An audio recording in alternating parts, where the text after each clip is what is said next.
इन राजाओं को शांत करने वाला बाबा चल दिया है।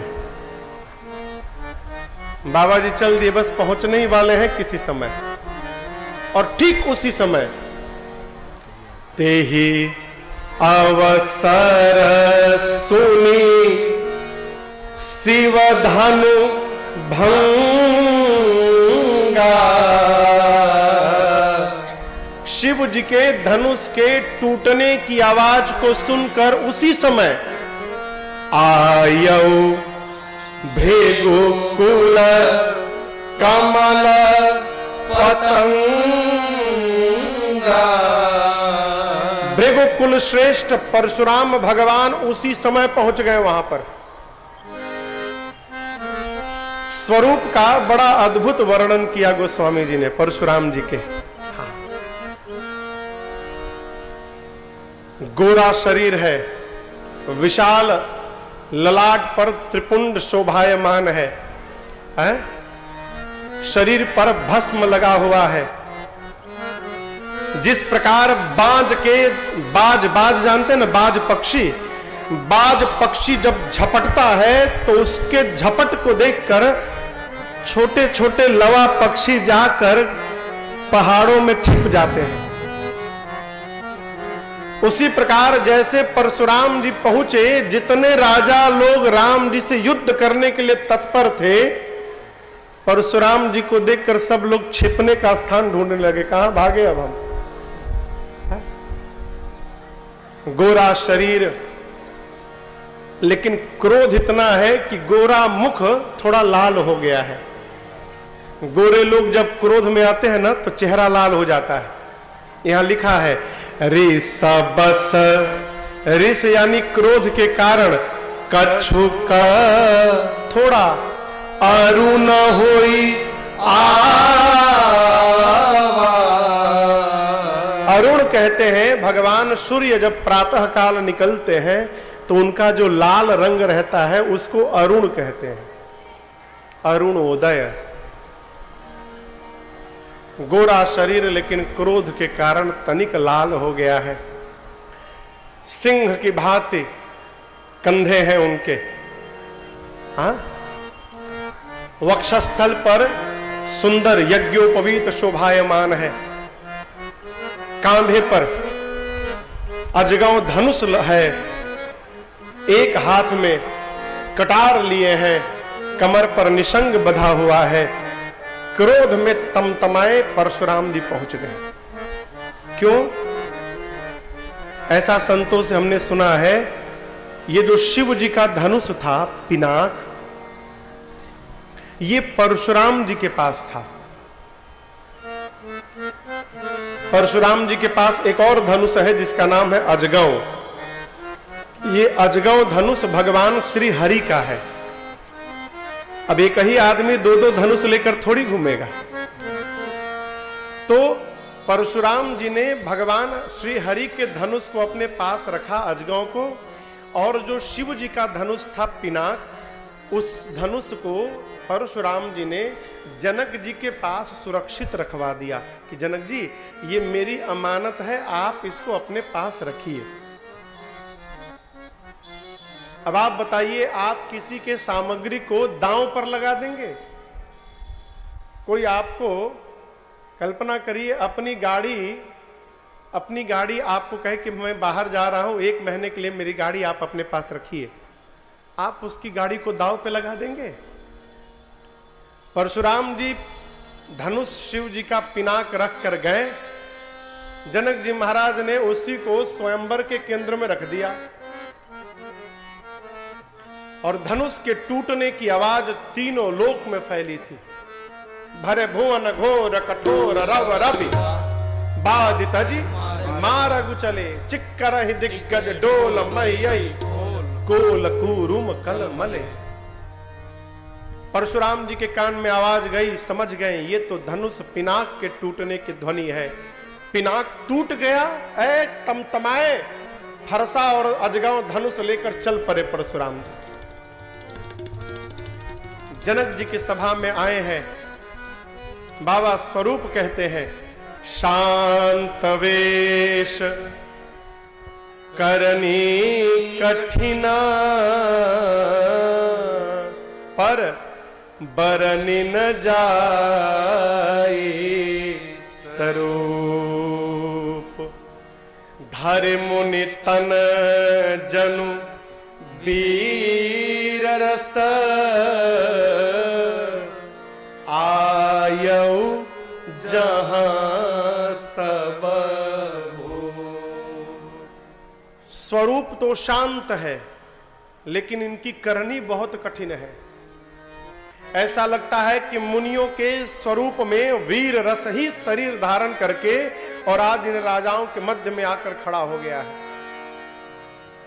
जैसे राजाओं ने परशुराम जी को देखा, सारे राजा खड़े होकर और कतार बनाकर लगे दंड प्रणाम करने।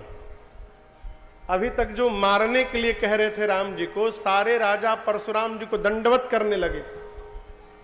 और प्रणाम भी कैसे कर रहे हैं, पहले अपने पिताजी का नाम लेते हैं, बाद में अपना नाम बताते हैं। हम उन्हीं राजा के बेटे हैं, तनिक हमारे पर कृपा बनाइएगा बाबा जी।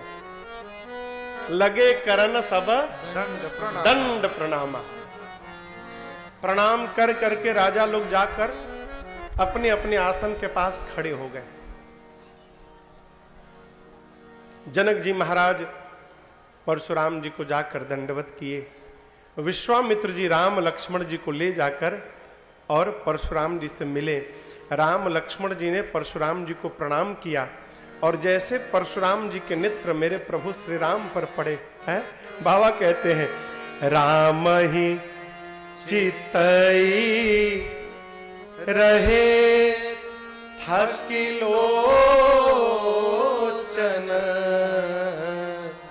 रूप अपार मार मद मोचन। परशुराम जी राम जी को देखे ना तो प्रभु को देखकर परशुराम जी राम जी में ही खो गए। बहुत देर तक निहारते रहे। फिर स्मरण आया, अरे हम तो पिनाक के बारे में पूछने आए थे। तुरंत जनक जी से परशुराम जी ने कहा, जनक जी आज आपकी सभा में इतने राजा क्यों एकत्रित भय हैं? उस समय एक नियम था, क्या? धरती पर क्षत्रिय सम्मेलन कराना हो तो पहले परशुराम जी से जाकर एनओसी लेनी पड़ती थी। एनओसी कहे तो नो ऑब्जेक्शन सर्टिफिकेट। यहां कथा हो रही है तो आप पुलिस थाने में सूचना दिए होंगे ना, दिए है ना? अनुमति में लेनी पड़ती थी। उस समय का नियम था कि धरती पर जो भी क्षत्रिय सम्मेलन कराएगा पहले परशुराम जी से पूछेगा। आज जनक जी के यहां देश देश के राजा एकत्रित भय हैं और परशुराम जी को मालूम ही नहीं। पूछा परशुराम जी ने कि जनक तुम्हारी सभा में इतने राजा क्यों आए हैं आज? जनक जी ने कहा, प्रभु मेरे बिटिया के विवाह का स्वयंवर था, शिव का पिनाक केंद्र में रखा हुआ था। ये सारे राजा धनुष यज्ञ में भाग लेने आए थे। इतना जनक जी ने बताया।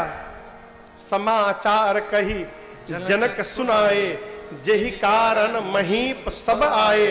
सुनत बचन फिर अनत निहारे। जैसे सुना कि धनुष यज्ञ में राजा आए हैं, लगे धरती पर देखे चाप खंड महिलाए।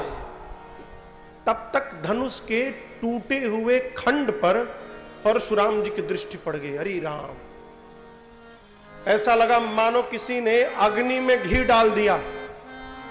क्रोध से आंखें लाल हो गई। परशुराम जी बोले, जड़ जनक, ये किसने किया है? शीघ्र बताओ, जनक शिव के पिनाक को किसने तोड़ा? नहीं तो जहां तक तुम्हारी यार सत्ता है वहां तक की धरती को पलट के रख दूंगा मैं। ये किसने तोड़ा? अरे राम, महाराज जनक थर थर कांपने लगे। अब देखिए, जिन जिन राजाओं से धनुष हिला तक नहीं था, वो राजा अपने बगल वाले राजा से कहने लगे, तुम क्या समझते थे हम तोड़ नहीं सकते थे धनुष को? हमारे में बल नहीं है। हम जानते थे टूटने के बाद ये बवाल होने वाला है। हमको पहले से मालूम था कि ये सब होगा, इसलिए हम जाकर केवल नाटक करके चले आए, तोड़े ही नहीं। कौन बवाल में पड़े? बगल के राजा से तो ये बोले, अब मन ही मन अपने भगवान से कहते हैं, जय हो प्रभु बचा लिया आज। यदि हमसे तुड़वाया रहता ना तो आज ये बाबा जी नहीं छोड़ते हमको। सारे राजा थर थर कांप रहे हैं। सीता जी, सुनैना जी मन ही मन कहती हैं, ये ब्रह्मा जी ने तो बनी हुई बात बिगाड़ दी है? अभी अभी सुख का अवसर आया था घर में, तब तक ये परशुराम जी आ गए क्रोध करने। अब क्या होगा? राम जी सबको भय में देखें तो प्रभु स्वयं आगे आ गए। लिखते हैं गोस्वामी जी, सभय बिलो के लोग सब जानी जान के भीरु हृदय न हरस विषाद कछु बोले श्री रघुबीर।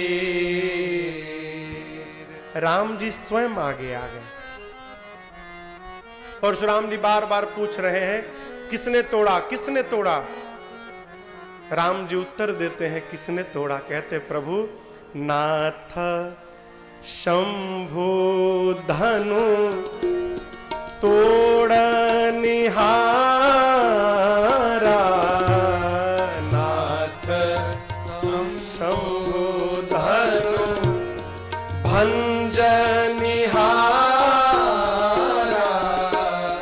होई केउ एक दास तुम्हारा, होई केउ एक दास तुम्हारा, आय सुका कहीं किन मोही, आय सुका कहीं किन मोही, सुनीर साई बोले मुनि को हे, सुनीर साई बोले मुनि को हे, सुनीर साई बोले मुनि को हे। राम जी की आप शालीनता का दर्शन करिए। राम जी ये नहीं कहते कि इस कार्य को मैंने किया, क्या कहते हैं, प्रभु इस धनुष को तोड़ने वाला अवश्य आपका कोई दास होगा। दास क्यों कह रहे हैं? कि इतना बड़ा कार्य वही कर सकता है जिस पर आपकी कृपा हो जाए। आपके दास पर आपकी कृपा होगी। ये आपके आशीर्वाद से ही इतना बड़ा कार्य हो सकता है। ये आपके किसी दास का व्यवहार है। कहिए, क्या आज्ञा है मेरे लिए? परशुराम जी बोले, दास? राम, जिसने शिव के पिनाक को तोड़ा है वो मेरा दास नहीं, सहस्त्र बाहु के समान मेरा शत्रु है वो। राम, शीघ्र निकाल कर बाहर करो उसको, न तो जितने राजा यहां आए हैं सबको मार दूंगा आज मैं। न तो मारे जई है ही सब राजा। राजा कांपने लगे। अब तो राम बताएंगे नहीं कि मैंने तोड़ा है और बाबा मार डालेंगे। राम जी जितने आस्ते आस्ते धीरे धीरे बात कर रहे हैं, परशुराम जी उतने आवेश में बढ़ते जा रहे हैं। लक्ष्मण जी सोचे कि ये जोड़ी बन नहीं रही है। भैया मेरे शांत हैं और ये बाबा जी शांत होने का नाम ही नहीं जानते। लक्ष्मण जी आगे आ गए, आकर प्रणाम किए और कहे, एक बात बताइए, हम लोगों ने बहु धनु ही तोड़ी लरिकाई। आज तक कबहू न असिर कीन्हा गोसाई। लक्ष्मण जी कहते हैं कि बचपन में परशुराम जी हम लोगों ने बहुत धनु ही तोड़ी, लेकिन आज तक एक भी धनुही के टूटने पर आप नहीं आए। इसी धनुष पर आज आपका इतना प्रेम क्यों उमड़ रहा है कि इस धनुष के टूटने पर चले आए? यदि आपको धनुष तोड़ने से बैर होता तो आप बचपन में हमने धनुही तोड़ी क्यों नहीं आए? यदि उसमें नहीं आए और इसमें आ गए, इसका मतलब कि इस धनुष से आपको प्रेम है, इस पर क्यों इतनी ममता आज आपकी हो गई? परशुराम जी बोले, रे नृपबालक, तू नहीं बोल रहा है, तेरा काल तुझसे बुलवा रहा है, संभाल करके नहीं बोलता। तू शिव के पिनाक की तुलना एक छोटे से धनुही से कर रहा है। धनुही सम त्रिपुरारी धनु। लक्ष्मण जी बोले, बाबा जी धनुही हो चाहे धनुहा हो, हाँ दोनों का काम बाण चलाना है, हाँ, एक ही काम दोनों का। और आप कह रहे हो किसने तोड़ा, किसी ने तोड़ा, किसी ने तोड़ा ओड़ा नहीं है, छुअत टूट। मेरे भैया ने छुआ और टूट गया। क्यों? ऊपर से केवल पॉलिश किया गया था, भीतर ना दीमक चाट गया था इसको। लकड़ी का धनुष भीतर भीतर दीमक बराबर कर गया था। भैया जी छुए, टूट गया। छुअत टूट रघुपति ही न दोसु, मुनि बिनु काज करिय कतरोसु। क्यों बिना मतलब में आप क्रोध में आ रहे हैं? तोड़ा ओड़ा किसी ने नहीं, छूते टूट गया। परशुराम जी बोल रहे हैं, ये फरसा देख रहा है, फरसा, ये फरसा बालक जानकर, बालक तो है ना, इसलिए तुम्हारे ऊपर ये फरसा चलाया नहीं मैं अब तक। नहीं तो मैं 21 बार धरती को क्षत्रिय विहीन किया हूं इसी फरसे से। 21 बार बालक जान के नहीं मार रहा हूं तुझे। लक्ष्मण जी बोले, वाह, पहली बार कोई वीर मिला मुझे जो अपनी प्रशंसा अपने मुख से करता है। आज तक तो मैंने सुना था कि प्रशंसा दुनिया करती है, लेकिन पहला वीर मिला जो अपनी बड़ाई अपने मुख से करता है कि 21 बार धरती से क्षत्रिय विहीन किया हूं। हर बात में आप फरसा क्यों उठा लेते हैं? हम कोई कुम्हड़े की बतिया नहीं है जो हाथ देखकर डर जाएंगे। इस फरसे को नीचे रखिए। हमारे पास भी धनुष बाण है, लेकिन हम आपको धनुष बाण दिखाएं क्या कि हम आपको मार देंगे? क्यों? हम जानते हैं हमारे कुल में देवता पर, ब्राह्मण पर, भगवान के भक्त पर और गौ माता पर, इन 4 पर रघुवंशी प्रहार नहीं करते। हम इनका आदर करते हैं, इसलिए हम आपको मार नहीं रहे। क्यों? युद्ध करेंगे ना तो मारने में भी, बधने में भी पाप लगेगा और हारने में कलंक लगेगा।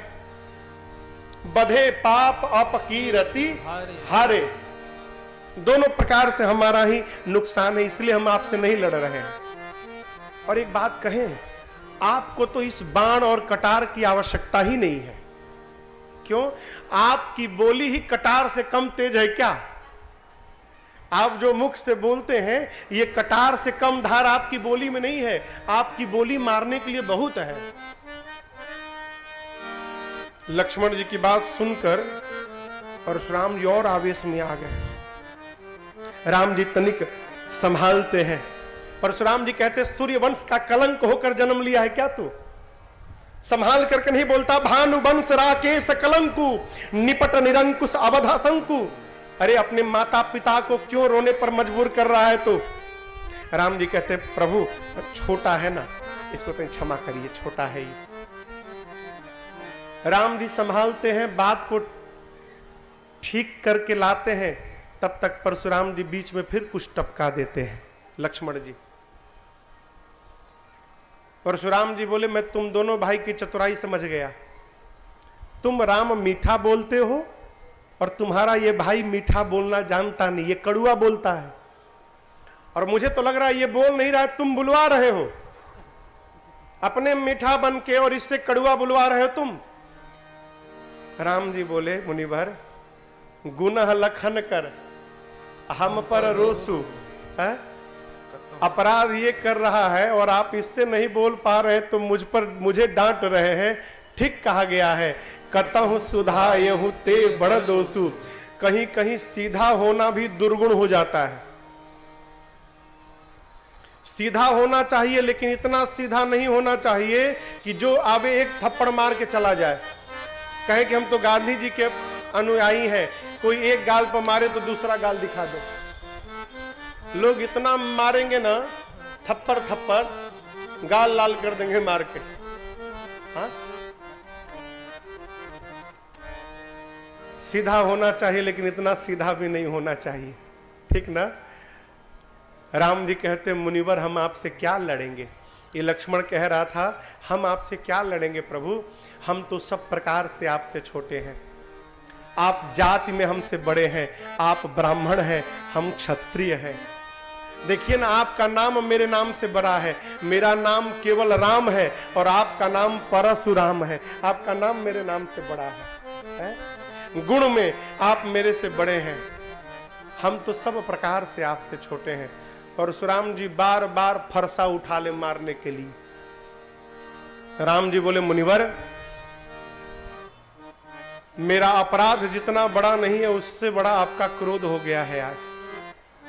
और आप कह रहे हैं किसने तोड़ा? किसी ने तोड़ा नहीं, पुराना था, छूने मात्र से टूट गया। लक्ष्मण ने कहा ना कि छूने से टूटा, सत्य है, मैंने स्पर्श किया और टूट गया। और रही बात युद्ध की, आप युद्ध की बात करते हैं, मैं अपना स्वभाव बताऊं, मैं रघुवंशी हूं। रघुवंशी युद्ध में काल को भी अपना पीठ नहीं दिखाता है। रघुवंशी काल से भी युद्ध करने की क्षमता रखता है। लेकिन हम आपसे लड़ेंगे नहीं। क्यों?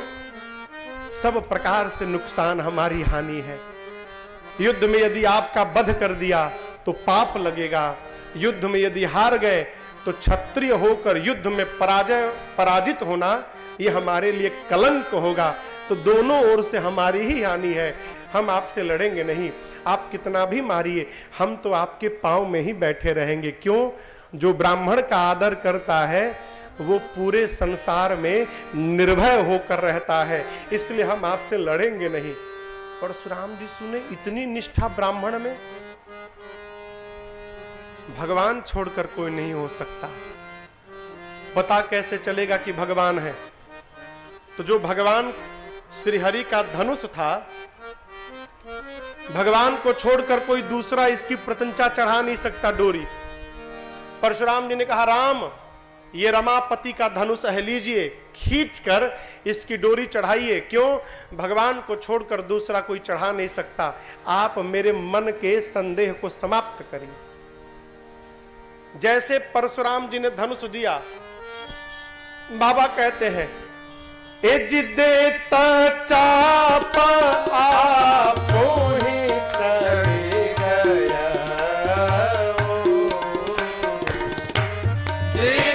चाप आपो ही चढ़ गया। परशुराम मन विस्मय भय, परशुराम मन विस्मय भय। परशुराम मन विस्मय भय। जैसे परशुराम जी ने अजगौ धनुष दिया, भगवान ने पकड़ा, झुकाना भी नहीं पड़ा, उस धनुष की प्रतंचा अपने आप चढ़ गई। देत चाप आप ही चढ़ी गया। परशुराम जी देखे, मन में विस्मय भया, समझ गए, जाना राम प्रभाव तब पुलक प्रफुल्लित गात, जोरी पानी बोले न प्रेम समा। जैसे परशुराम जी भगवान श्री राम को पहचाने, हाथ जोड़कर जय जयकार किए, 9 बार राम जी का जय जयकार करके परशुराम जी का सारा आवेश भगवान में प्रवेश कर गया। और उसके बाद परशुराम जी वन में तप करने के लिए चले गए। परशुराम जी के जाने के बाद गुरुदेव भगवान विश्वामित्र जी ने कहा जनक जी से, महाराज विवाह तो धनुष के टूटने के साथ ही पूर्ण हो गया था, परंतु अब अपने वंश परंपरा के अनुसार विवाह संपन्न कराने के लिए आप दूतों को पत्र देकर अयोध्या भेजिए, जिससे श्री चक्रवर्ती जी महाराज बारात लेकर अयोध्या से मिथिला आवे और आप धूमधाम से अपने घर के परंपरा के अनुसार सीता जी का विवाह संपूर्ण कराइए। जैसे विश्वामित्र जी ने ये बात कही, जनक जी महाराज ने एक पत्र लिखकर अपने दूतों को दिया और कहा जाकर अयोध्या में चक्रवर्ती जी को दीजिएगा। दूत अयोध्या के पहुंचे, मिथिला के दूत पहुंचे कहां? अयोध्या। बाबा कहते हैं पहुंचे दूत रामपुर पावन, पहुंचे दूत रामपुर पावन, हर से नगर बिलो की सुहावन, हर से नगर दिलों की सुहावन, भूप द्वार तीन खबरी जनाई, भूप द्वार तीन खबरी जनाई, दशरथ नृप सुनी लिए बुलाई, दशरथ नृप सुनी लिए बुलाए, करी प्रणाम तिल पाती दीनी, करी प्रणाम तिन पाती दीनी, मुदित महीप आप उठिलेनी, मुदित महीप आप उठ लेनी, मुदित महीप आप उठ लेनी। मिथिला के दूत श्रीधाम अयोध्या पहुंचे।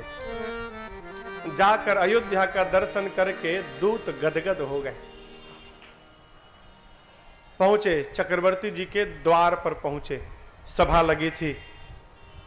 महाराज दशरथ सुने कि मिथिला के दूत आए हैं, शीघ्र उनको बुलाया। क्यों? दशरथ जी को यह पता था कि विश्वामित्र जी मेरे दोनों बच्चों को बक्सर से मिथिला लेके चले गए हैं। क्यों गए हैं यह नहीं मालूम था। सुने कि मिथिला के दूत आए हैं, इसका अर्थ है राम लक्ष्मण के बारे में कोई सूचना आई है। तुरंत दूतों को बुलाया, आप दर्शन करिए। महाराज सिंहासन पर बैठे हैं। नियम है कि महाराज अपने आसन पर बैठे रहें और मंत्री लोग पत्र लेकर और राजा जी के हाथ में दें। लेकिन जब किसी प्रियतम का पत्र आता है ना, तो सारा नियम टूट जाता है। हा? आज राम लक्ष्मण का पत्र आया है, ऐसा जानकर महाराज सिंहासन से स्वयं उतर के चले आए। मुदित महीप आप उठी लीन्हे। महाराज स्वयं गए, जाकर दूतों के हाथ से पत्र लिए और पत्र लेकर लगे पढ़ने मन में। और जैसे जैसे पत्र पढ़ते गए, शरीर में क्या परिवर्तन भया। बारी बिलोचन बाचत पाती, देखी पुलक गात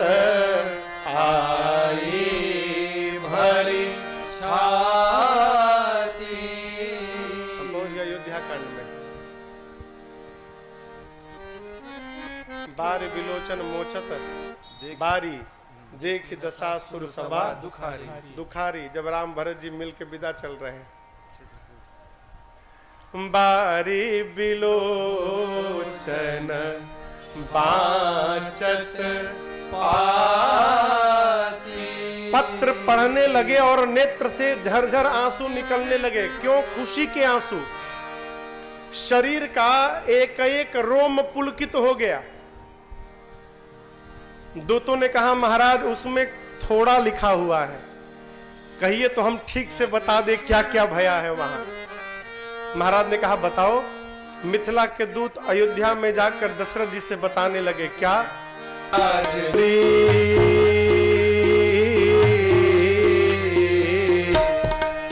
दुल्हा चुनली रौरी बड़कू राजकुमार के, चिट्ठी बा सरकार के, दुल्हा चुनली रौरी। अरे शादी खातिर शुभ दिन नीमन लगन विचार के, चिट्ठी बा सरकार के नाम। दूतों ने महाराज से बताया। महाराज बुलाकर दूतों को अपने पास में बिठाएं। बगल में बिठाकर महाराज कहते हैं भैया मेरे दोनों बच्चे कुशल हैं ना? भैया कहो कुशल दो बारे। दूत कहते हैं महाराज आप अपने बच्चों की कुशलता मत पूछिए। क्यों? आपके बच्चों के मिथिला आने से हमारे मिथिला का कुशल हो गया। महाराज आपके बच्चे जहां जहां जाते हैं वहां कुशल ही कुशल होता रहता है। जो सबको कुशलता प्रदान कराता है उसकी कुशलता को क्या होने वाला है? जिस कार्य को कोई नहीं कर पाया महाराज, वहां आपके राम ने उस कार्य को पूर्ण किया।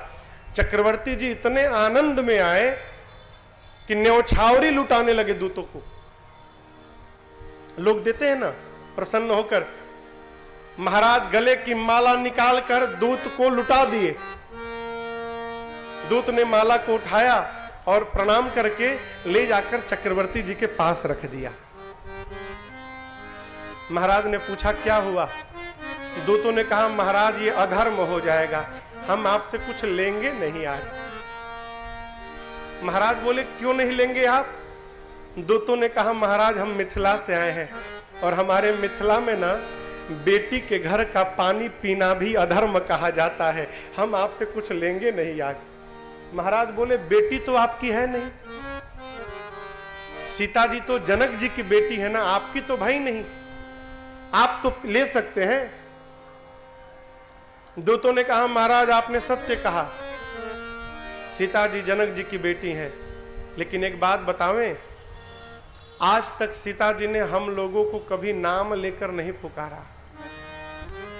जब भी सीता जी हम लोग को बुलाती हैं तो काका जी ही कह के बुलाती हैं, और यदि सीता जी हम लोग को काका कहती हैं महाराज, इस नाते तो हमारी बेटी हो गई, और बेटी के घर का पानी पीना अधर्म है महाराज, हम आपसे कुछ लेंगे नहीं, ये मेरी बिटिया का घर होने वाला है।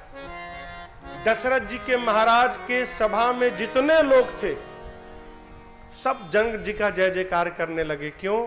ये विचार करके जिस महाराज के दूत के इतने श्रेष्ठ विचार हैं, उस महाराज का क्या श्रेष्ठ विचार होगा। पूरी सभा जनक जी का जय जयकार करने लगी। दूतों की दिव्य व्यवस्था चक्रवर्ती जी ने कराई है।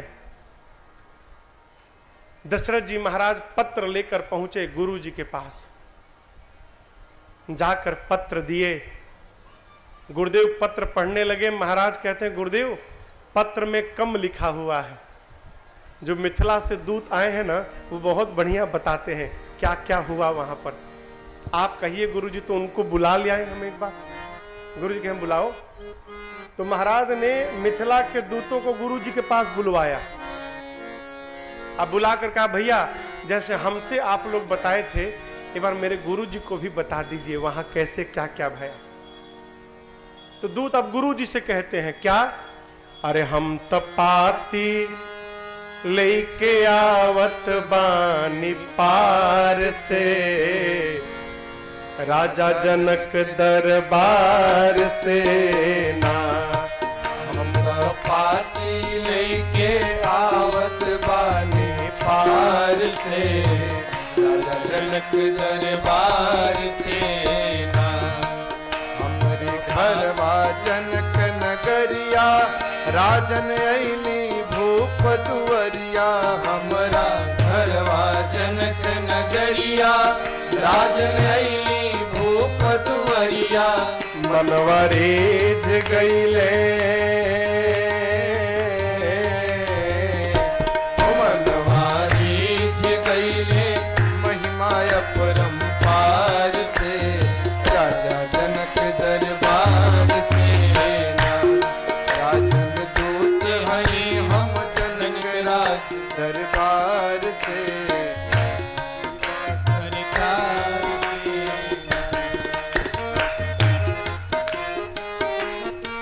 हमरे राजा जनक के धिया, जिनकर नाम बाटे सिया। हमरे राजा जनक के धिया, जिनकर नाम जी हाथी घोड़ा पाते लेखल बाटे थोड़ा। जल्दी साजी हाथी घोड़ा, पाते लेखल बाटे थोड़ा। जल्दी साजी हाथी घोड़ा पाते लेखल बाटे थोड़ा। जल्दी साजी हाथी घोड़ा, विनती कर जोरे, विनती कर जोरी करत बानी सरकार से, राजा जनक दरबार से ना। हम तो पाती लेके आवत बानी पार बोला। जैसे दूतों ने चक्रवर्ती जी को बताया, उसी प्रकार दूतों ने गुरु जी से भी सब बताया। गुरु जी सुनने के बाद क्या किए ये जानेंगे बाद में। इसके पहले आप लोग थोड़ा थोड़ा आगे बढ़ाइए। पीछे माताएं खड़ी हैं, थोड़ा ना थोड़ा थोड़ा आगे बढ़ाइए आप लोग। श्री राम आप लोग भी जय आ जाओ। राम जय जय राम। भैया भैया श्री करवाइए राम आगे, जय सब राम जय जय राम। श्री राम जय राम जय जय राम। श्री राम जय राम जय जय राम।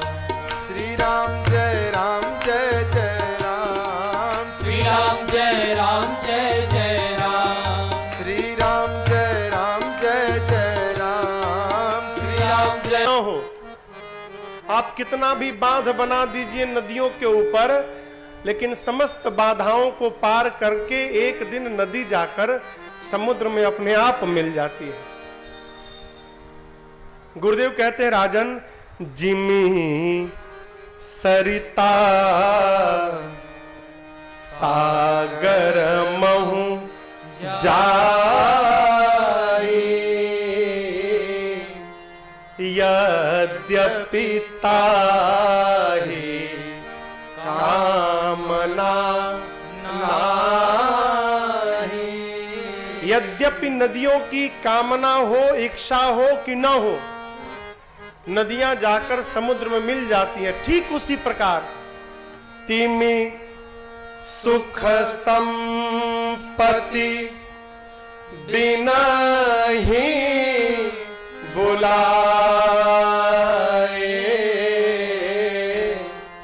धर्म शील पहि जाहि शोभाए। गुरुदेव भगवान कहते राजन, उसी प्रकार जिसके जीवन में धर्म रहता है, धर्मशील व्यक्ति को रिद्धि सिद्धि रूपी नदी को बुलाना नहीं पड़ता। जिस प्रकार सागर को नदियों को बुलाना नहीं पड़ता, नदियां अपने आप सागर के पास चली आती हैं, उसी प्रकार जिसके जीवन में धर्म रहता है उसके पास रिद्धि सिद्धि रूपी संपत्ति रूपी नदी अपने आप चली आती है, उनको बुलाना नहीं पड़ता। अब यहां एक समझने वाली बात है, समाज में कई ऐसे भी लोग आपको मिलेंगे जिनका धर्म से कोई लेना देना नहीं, और उनके पास भी खूब चकाचक बढ़ी रहा है। यहां कह रहे हैं गुरुदेव भगवान कि जिसके पास धर्म होगा उसके पास रिद्धि सिद्धि आएगी। तो जिसका धर्म से कोई वास्ता नहीं उसके पास कैसे पहुंच गई? संपत्ति दो प्रकार की होती है, इस बात को ठीक से समझिएगा। संपत्ति दो प्रकार की होती है। एक का नाम है धन और दूसरे का नाम है श्री। एक का नाम है धन और दूसरे का नाम क्या है? श्री। धर्मशील व्यक्ति के पास धन नहीं आता, उसके पास श्री आती है। श्री यानी लक्ष्मी। और जो धर्मशील नहीं होता उसके पास धन आता है, श्री नहीं आती। अब आप कहोगे महाराज हमको कैसे पता चलेगा कि हमारे पास श्री आ रही है कि धन आ रहा है? कैसे पता चलेगा? हमारे महाराज जी कहा करते बेटा, जिस धन के आने के बाद परमार्थ करने का मन करे,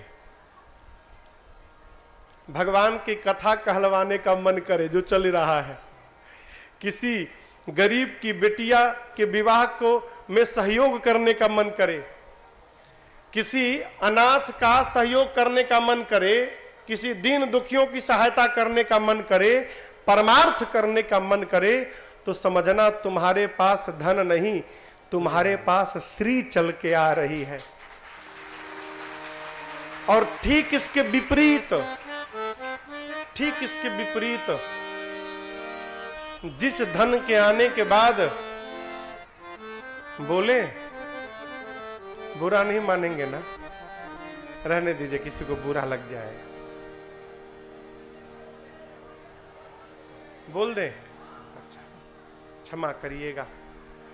जिस रुपया के आने के बाद फेंटने का मन करे, समझ में आ रहा ना? फेंटो, समझ लीजिएगा आपके पास श्री नहीं आ रही है, ये अधर्म से कमाया हुआ धन आया है।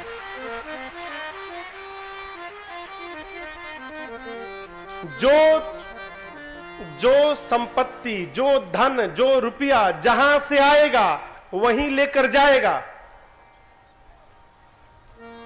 धर्म से यदि धन आएगा, श्री आएगी, तो भगवान की कथा कहलवा जाएगी। प्रदीप बाबू,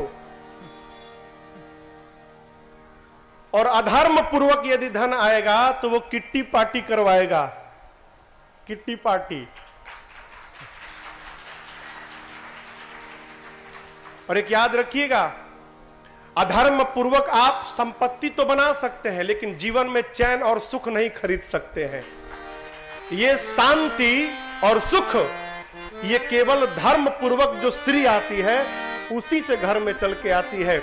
अधर्म पूर्वक आए हुए धन से 2 तल्ला 5 तल्ला बिल्डिंग तो खड़ा हो जाएगा हो, लेकिन जीवन में चैन और शांति मिलने वाली नहीं है। आप नजर उठा के देख लीजिएगा, समाज में जो अधर्म पूर्वक बनाया है वो आपको बेचैन मिलेगा, और जिसका जीवन धर्म में रहता है वो झोपड़ी के अंदर भी रहकर राजा जैसा जीवन जीता रहता है? गुरु जी कहते हैं, तिमि सुख संपत्ति बिना ही बुलाए,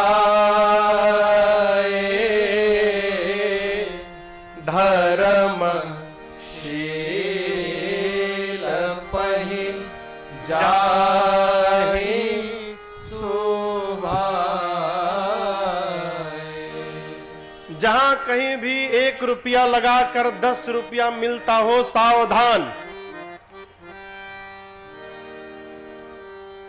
1 रुपया लगाकर 2 रुपया मिल जाएगा, ये तो ठीक है।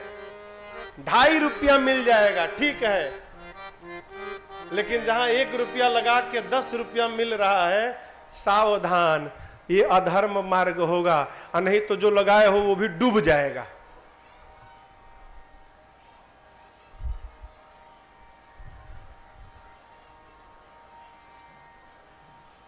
हमारे कलकत्ता में एक सत्य घटना मैं आपको बताऊं, आपको याद नहीं होगा। एक लोग आए थे, बहुत पहले की बात, आज 100 रुपया दीजिए, कल उनसे आप 200 ले लीजिए, डबल, अगले दिन में डबल। एक आदमी 100 रुपया दिया तो अगले दिन वो 200 दे दिए, 200 मिला तो एक दिन बाद वो 500 दिए, तो उसने अगले दिन 1000 रुपया वापस किया। फिर बोले बहुत बढ़िया, फिर अगले दिन वो 10,000 दिया, तो उन्होंने अगले दिन उसको 20,000 लौटाया। जब 20,000 मिला ना, तो उसके 1 हफ्ता बाद वो आदमी पूरा कर्जा मांग कर 5 लाख रुपया ले जाकर उनको दिया। बोला कल 10 लाख ले जाना, 5 लाख दिया, और आज तक 10 लाख खोज रहे हैं। वो सीताराम लेके गायब। अब आप कहोगे महाराज पहले 3 बार क्यों दिया? इन्वेस्टमेंट किया। पहले दिन 100 रुपया दिया, फिर 500 रुपया दिया, तो कितना हुआ? 600। फिर 20,000, 10,000 दिया, तो 10,600 रुपया इन्वेस्ट किया, अब 5 लाख रुपया कमा के चला गया। सावधान है, बिना पसीना निकले यदि धन आपके पास आएगा तो उसका दोगुना आपसे लेकर जाएगा। कहां जाएगा? अस्पताल में लेके जाएगा। बिना मेहनत किए रुपया यदि आप रखोगे, ऐसी बीमारी हो जाएगी कि जितना जमा उमा है सब उसी में डूब के समाप्त कर देगा। सावधान, सावधान। बिना काम किए रुपया छूना नहीं है, सावधान है। अपनी कमाई से ही सुख मिल सकता है। हो जिस प्रकार कहा जाता है बिना मरे स्वर्ग नहीं मिलता, दूसरा कोई मरेगा तो आपको थोड़ी स्वर्ग मिलेगा। स्वर्ग का आनंद लेना है तो आपको ही मरना पड़ेगा। कहो, स्वर्ग का यदि मजा लेना है तो आपको ही ना मरना पड़ेगा, आपके बदले कोई दूसरा मरेगा तो आपको थोड़ी मिलेगा। तो जिस प्रकार बिना मरे स्वर्ग का आप आनंद नहीं ले सकते हैं, उसी प्रकार बिना खपे हमको जीवन में सुख मिलने वाला नहीं है।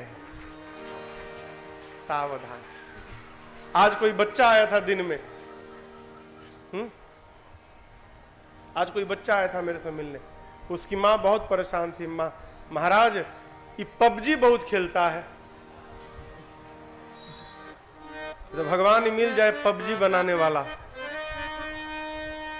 इसने पूरे देश के बच्चों को बर्बाद करके रखा है इस पबजी ने। हा? और वो कम अपराधी है, उनसे बड़े अपराधी उनके माई बाप। बच्चे कम अपराधी है, क्षमा करिएगा, बच्चों से बड़े अपराधी उनके माता पिता। छोटे छोटे बच्चों के हाथ में मोबाइल देते क्यों हो? 7 में पढ़ने वाला बच्चा, 8 में पढ़ने वाला बच्चा, मोबाइल किसने दिया? मां बाप ने। बर्बाद कौन होगा? क्यों देते हो मोबाइल? बच्चे नहीं बिगड़ते हैं, हो हम उनको बिगड़ने का स्थान प्रदान करते हैं, तब बच्चे बिगड़ते हैं। यदि हम अनुशासित हैं तो हमारे बच्चे बिगड़ने वाले नहीं हैं। सावधान। बच्चों को ये बताइए, समझाइए, ये जो 15 साल, 20 साल, 25 साल तक की अवस्था है, ये कुछ कर जाने की अवस्था है। कुछ कर जाने के, देखिए हमारे महाराज जी कहा करते हैं, बाबू हर छोटे से बीज में विशाल बरगद का वृक्ष छिपा रहता है। हर छोटे से बीज के भीतर हमको क्या करना है? समय पर उसमें खाद देना है और उसमें जल देना है। यदि आप सींचिएगा, आपके घर का बीज ही एक दिन विशाल बट वृक्ष बनकर खड़ा हो जाएगा। लेकिन हमको खुद मोबाइल से फुर्सत नहीं है, हम बच्चे को क्या रोकेंगे? है? किसी को बात बुरी लगे तो क्षमा करिएगा। जीवन में बिना मेहनत किए कुछ प्राप्त हो, सावधान, नहीं लेना, कदापि नहीं लेना। गुरुदेव भगवान कहते हैं, महाराज जैसे आप हैं वैसे आपकी रानी है। आपने गुरु की सेवा की, आपने ब्राह्मणों की सेवा की, आपने गौ की सेवा की, आपने देवताओं की सेवा की। ये सुख का समय महाराज आपके जीवन में नहीं आएगा तो किसके जीवन में आएगा? है? याद रखिएगा, जीवन में किया हुआ सेवा कभी व्यर्थ नहीं जाता। सेवा का फल एक न एक दिन अवश्य प्राप्त होता है, कोई हो। बच्चों को दो बात सिखाइए, बताऊं? दो बात। अभिवादनशीलस्य नित्यं वृद्धोपसेविनः चत्वारि संप्रवर्धन्ते आयुर्विद्या यशो बलम्। कहते हैं जो बच्चा सबको आदर पूर्वक प्रणाम करे, अभिवादनशीलस्य, शीलता पूर्वक बड़े लोगों का अभिवादन करे, और अपने घर में वृद्ध जनों की सेवा करे, दादा दादी माता पिता के पांव की सेवा करे, चरण की सेवा करे, आज्ञा का पालन करे। जो बच्चा ये दो काम करता है उसके जीवन में चार वस्तुएं अपने आप बढ़ जाती हैं।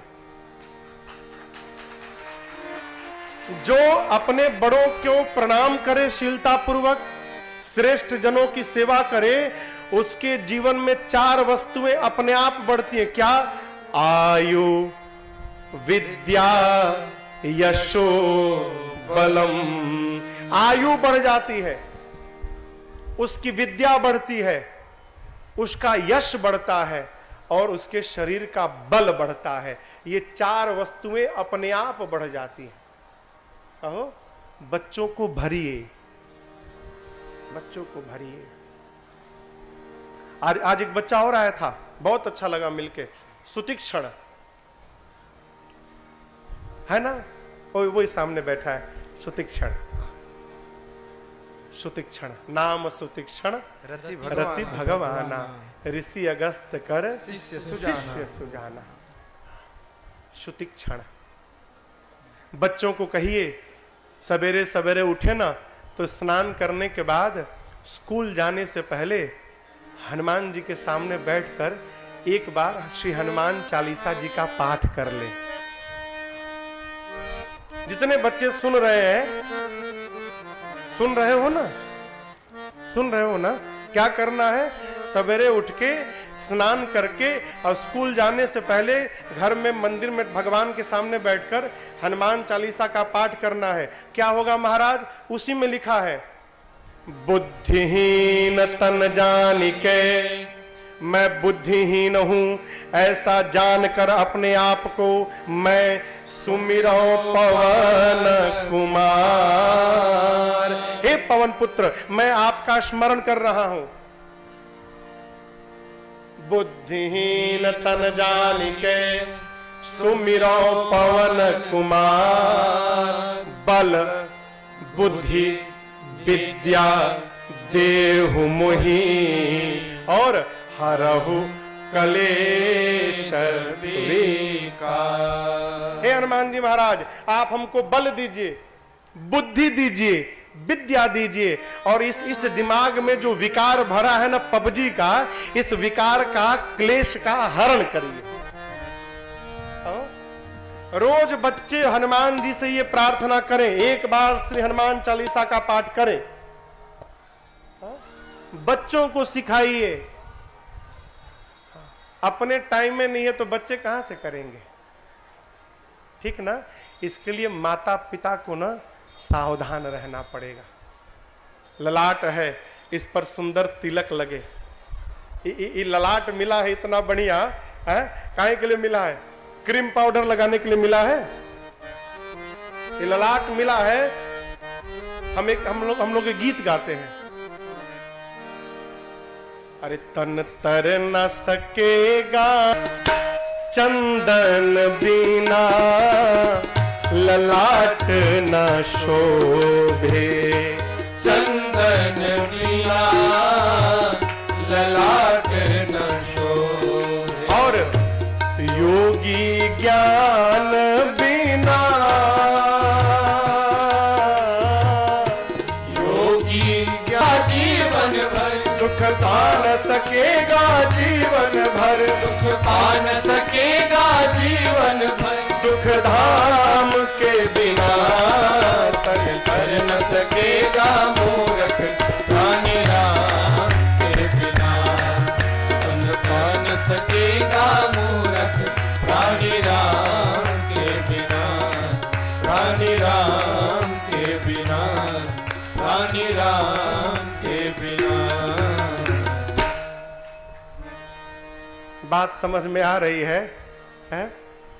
चंदन बिना ललाट न शोभे। हिंदू के मस्तक पर भगवान का तिलक होना चाहिए। वोट दिए हैं ना, कहिए हमहू दिए हैं। देखिए इसको दिए हैं, निशान लगा है तो पता चला है कि आपने वोट दिया है। उसी प्रकार एक वोट का ठप्पा यहां भी लगा के रखिए। क्या हमने सवेरे सवेरे भगवान के पास वोट दे दिया है? कहो तिलक पे, ललाट पर तिलक अवश्य होना चाहिए। आपका भी होना चाहिए और आपका भी होना चाहिए। अरे हम हिंदू है, वो सनातनी है? स्वधर्मे निधनम श्रेयम कहा गया है। जब हमको अपने सनातन संस्कृति पर गर्व नहीं होगा तो गर्व करने के लिए विदेश से लोग आएंगे। हमारी इस दुर्दशा का कारण क्या है? हम ही अपने पहचान को समाप्त करके बैठे हैं। हम स्वयं। ललाट पर तिलक होना चाहिए। अब आप कहोगे महाराज तिलक लगाने से क्या लाभ? कोई लाभ नहीं, कोई लाभ नहीं। लेकिन एक मैं बात बताऊं, हम कोई नशा नहीं करते, कुछ नहीं। एक ही नशा है, भगवान की कथा का नशा, बस। तिलक लगा है। कल्पना करिए अगर कहीं हम कोने में खड़े होकर रगड़ रहे हैं तो रगड़ने से पहले सोचेंगे अरे हम तिलक लगाए हैं और रगड़ रहे हैं, कोई देखेगा तो क्या कहेगा? ये तिलक लगा के और खैनी रगड़ रहे हैं। फेंको फेंको, ये कुछ नहीं करेगा। लेकिन तिलक लगाकर बाहर रहिएगा तो ये हमको गलत मार्ग पर जाने से रोक देगा और हमारे द्वारा अधर्म होते होते बच जाएगा। ये इसका सबसे बड़ा लाभ है। तिलक लगा के लोग कह रहे तिलक लगा के झूठ बोलता रहा, टीका लगा के झूठ बोलता रहा, लोग टोकेंगे। ये तिलक हमको गलत व्यवहार करने से रोक देता है। पीछे स्थिति थोड़ी बिगड़ गई है। आइए 2 मिनट कीर्तन कर लें। आप लोग ना भैया काम कराइए, इस बीच में बिछवा दीजिए, पूरे यहां से लेके वहां तक बीच में बिछवा दीजिए। हम 2 मिनट कीर्तन कराते हैं। श्री राम जय राम, श्री राम जय राम, आगे आइए आप लोग आइए। श्री राम आगे आइए। जय राम जय जय राम, श्री राम जय राम जय जय राम, श्री राम जय राम जय जय राम, श्री राम जय राम जय जय राम। रघुपति राघव राजा राम, रघुपति राघव राजा राम, रघुपति राघव राजा राम, रघुपति राघव राजा राम। पतित पावन सीताराम, श्री राम जय जय राम, पावन सीताराम, श्री राम जय जय राम। राम जय का के महाराज आपके जीवन में ये सुख नहीं आएगा तो किसके जीवन में आएगा? क्यों? जिसके घर स्वयं राम ही पुत्र बनकर अवतार ले लिए हैं, उससे अधिक पुण्यशाली धरती में दूसरा कौन है? गुरुदेव ने तुरंत बारात के चलने का मुहूर्त निकाल दिया। विवाह का मुहूर्त नहीं निकला, किस दिन विवाह होना है यह मुहूर्त नहीं निकला। बारात किस दिन अयोध्या से निकलेगी इसका मुहूर्त गुरुदेव ने विचारा और बताया, महाराज इस दिन इतने बजे आप बारात लेकर प्रस्थान करिएगा। गुरुदेव को प्रणाम करके महाराज दौड़ कर गए रनिवास में, जाकर रानियों को बताया। माताएं आनंद में आ गई है? माता पिता जब ज्येष्ठ पुत्र का विवाह करने जाते हैं ना, उस समय जो आनंद उनको मिलता है, क्या बात है। तो सुमित्रा मैया चौक पुरने लगी। घरों के सामने चौके पूरे जाते हैं ना, माता सुमित्रा चौक बनाने लगी। कौशल्या मैया ब्राह्मणों को बुलाकर दान देने लगी, याचकों को बुलाकर संतुष्ट करने लगी, और कैकेयी मैया बारात की तैयारी करने लगी। और मां ही नहीं, पूरी अयोध्या आजकल जैसे बारात का आगमन होता है ना, वैसे बारात नहीं गई थी। लोगों को पता है कि बारात में जाना है, लेकिन कितने दिन बाद आना है ये किसी को नहीं मालूम। क्यों? विवाह का मुहूर्त नहीं निकला। जाकर 1 महीना रहना पड़े कि 2 महीना रहना पड़े, एक एक आदमी के पास, बारातियों के पास 10-10 सूटकेस है। कपड़ा भर भर के लोग तैयार किए हैं, वही जाएंगे और पुराना थोड़ी पहनेंगे, रोज चेंज करते रहेंगे। पूरा सामान लेकर बारात सज के तैयार भई। सुंदर रथ सजाकर चक्रवर्ती जी महाराज ने गुरुदेव को, भगवान को बिठाया, बगल के रथ पर अपने बैठे, और दोनों को देखकर ऐसा लगता है मानो आज देव गुरु बृहस्पति के साथ साक्षात देवराज इंद्र आकर बैठ गए। पूरे बाराती सज गए। बारात के जाने के मार्ग में जितने शुभ शगुन थे, शगुन समझते हैं ना, मुहूर्त, जैसे आप घर से निकले और मछली दिखाई पड़ जाए, मछली, तो समझिए आपका मंगल हो गया, आपका काम पूर्ण होगा, ये शुभ मुहूर्त है। घर से निकले और गधे की बोलने की आवाज सुनाई पड़ जाए, घर से निकले और गौ मैया बछड़े को दूध पिलाती दिखाई पड़ जाए, ये सब शुभ संकेत है। जितने शुभ संकेत थे सब रास्ते में आकर कतारबद्ध होके खड़े हो गए। क्यों? जतरा बनावे खातिर ना,